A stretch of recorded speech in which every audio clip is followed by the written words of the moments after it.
Halo pemirsa, selamat berjumpa kembali di Breaking News. Semoga aktivitas Anda berjalan dengan lancar. Siang hari ini kami akan mengajak Anda menuju Banyuwangi untuk melihat sebuah inisiatif yang patut dicontoh. Bagaimana sebuah sekolah negeri dapat memaksimalkan asetnya demi kenyamanan dan keamanan warga sekolah. SMA Negeri 1 Rogo Jambi punya jawabannya. Kami akan membahas alih fungsi rumah dinas sekolah menjadi penunjang operasional satpam dan pengawas. Kita langsung saja bergabung dengan reporter kami, Bagus Arya Sadewa, yang berada di lokasi. Bagaimana detail kebijakan ini? Terima kasih Kesha, saya langsung dari lokasi SMA Negeri 1 Rogo Jambi.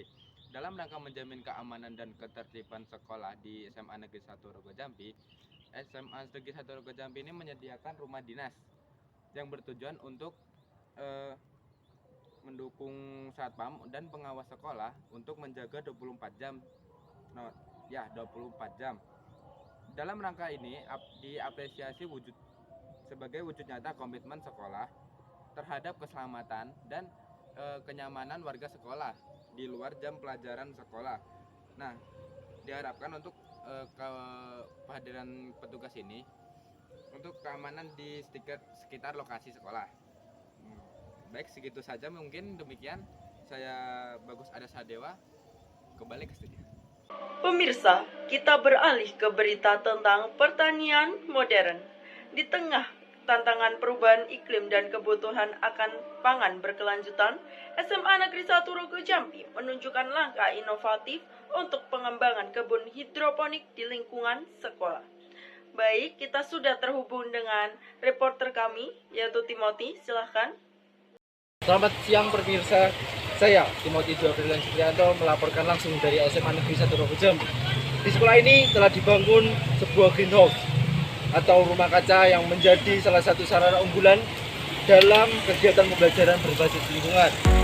Greenhouse ini digunakan oleh para siswa untuk belajar tentang budidaya tanaman serta penerapan teknologi pertanian modern. Dengan adanya fasilitas ini, siswa tidak hanya belajar teori di dalam kelas, tetapi juga praktek langsung di lapangan. Hasil tanaman ini sering dimanfaatkan untuk kegiatan kewirausahaan seperti karya dan bazar sekolah. Di sini saya akan mewawancarai salah satu murid dari SMA Negeri 1 Rogo Jambi yang ikut ambil dalam salah satu kegiatan yang dilakukan di greenhouse tersebut. Dengan siapa? Dengan Nuroyan. Oke. Di sini saya akan menanyakan beberapa hal. Ini tanaman apa ya kalau bisa dijelaskan? Ya, yang kamu lihat sendiri ini adalah tanaman selada. Kira-kira kapan dipanennya? Untuk panen kurang 1 bulan lagi. 1 bulan lagi. Kemudian mungkin ada beberapa kegiatan tertentu untuk seperti ngecek dan sebagainya. Apa ada? Tiap hari ada tinggal rutin untuk mengecek nutrisi, ada air. Kemudian nanti kalau setelah dipanen ini akan dimanakan untuk tanaman ini? Yang pastinya ya dijual. Dijual, pastinya Dijual ke pengumpulnya juga.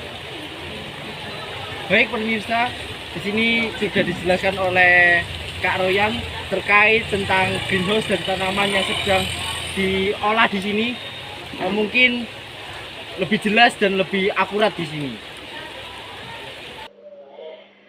Terima kasih Timothy atas laporannya yang sangat menarik. Selanjutnya kita beralih ke informasi seputar kuliner di Banyuwangi.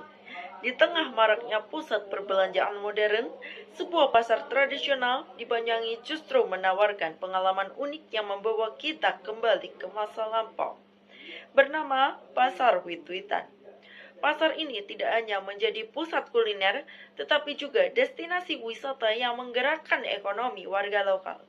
Untuk laporan selengkapnya, kita sudah terhubung dengan reporter Diva Ayu Karmini yang berada langsung di Desa Alas Malang, Banyuwangi. Silakan Diva. Baik, di sini dengan saya Diva Ayu Karmini dan pemirsa. Saat ini saya sedang berada di kuliner Pasar Wit-Witan, Desa Alas Malang, Kecamatan Sinojero, Kabupaten Banyuwangi. Nah, tepat di belakang saya, di sini suasananya sangat sejuk dan asri karena para penjual dan pembeli sedang berlangsungan di bawah pepohonan yang sangat asri dan sejuk. Pasar Wit-Witan yang dalam bahasa Osing berarti pasar di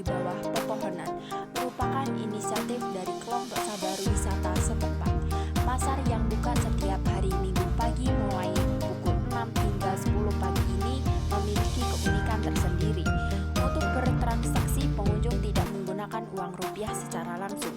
Mereka harus menukarkannya terlebih dahulu dengan keping, yaitu koin terbuat dari bambu atau batu kelapa, di mana satu kepingnya bernilai Rp2.000. Nah, kali ini saya akan mencoba salah satu makanan dari pasar tradisional Pasar Wit-Witan, yaitu makanan nasi goreng. Mari kita buka. Lebih dari 30 lapak pedagang yang merupakan warga asli desa Alas Malang menyajikan aneka ragam kuliner otentik Banyuwangi, mulai dari jajan rasa legendaris seperti lupis, cenil, hingga makanan berat khas seperti sego tempong dan sego pecel. Semuanya tersedia dengan harga yang sangat terjangkau. Konsep ramah lingkungan juga diterapkan, di mana pembungkus makanan menggunakan daun pisang dan wadah minuman dari bambu. Di sini saya akan mewawancarai salah satu pedagang dari kuliner pasar tradisional Pasar Wit-Witan, yaitu langsung saja. Di sini saya akan mewawancarai pedagangnya, yaitu dengan Bapak. Nah, jadi pertanyaan saya yang pertama yaitu sejak kapan Ibu Sunanti mulai berjualan di Pasar Wit-Witan ini?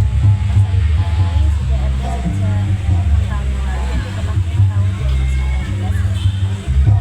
Terus mengapa Ibu memilih untuk berdagang di sini? Kenapa nggak di tempat kayak seperti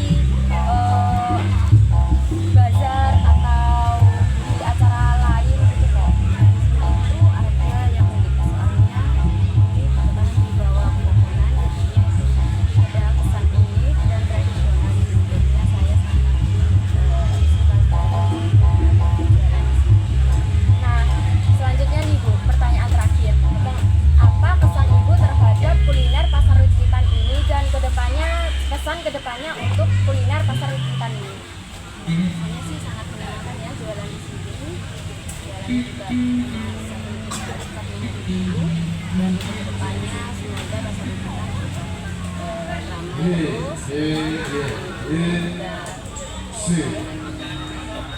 Oke, terima kasih. Itu salah satu wawancara dari pedagang kuliner Pasar Wit-Witan. Nah, pemirsa, di kuliner Pasar Wit-Witan ini bukan hanya berjualan kuliner, nah ada pun tontonan dan hiburannya seperti musik tradisional. Pasar Wit-Witan bukan hanya sekedar tempat bertemunya penjual dan pembeli.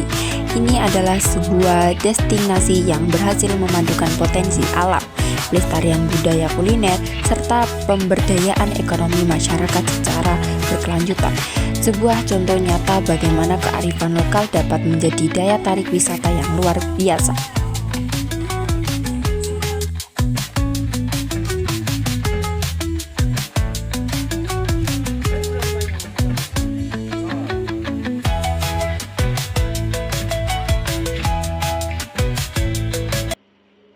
Baiklah pemirsa, dengan berakhirnya laporan langsung dari Diva Ayu Karmini mengenai kuliner di Banyuwangi, maka usai pula liputan siang kita kali ini.